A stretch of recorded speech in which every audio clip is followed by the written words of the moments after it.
Anacan azağla, ürəyini dağla, gələnmədi oğlum, məni bağışla. Şəhid oldu oğlum, görənmədin toyun, sil gözün yaşındaki vətən sağ olsun. Gözü yaşlı yarim, qalmayıbdı halim, bu dünyadan köçtü sevgili yarim. Belə olsun bil ki, istəməzdim mən də, üzülməzdin sən də, məni bağışla.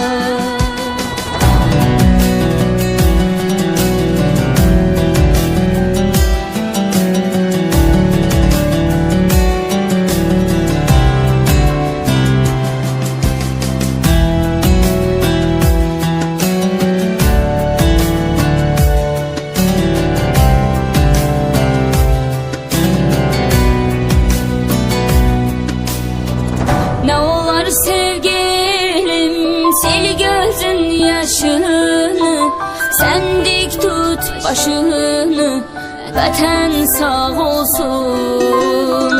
Bitəcək həsrətdə, sevgilim əlbəttə, qovuşar cənnətdə, sevənlər bir gün.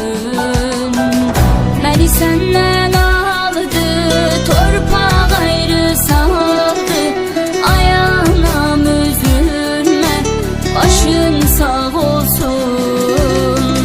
Gələrəm rüyana, yetər ki sən istə, gəlməz arım üstə, ruhum şad olsun.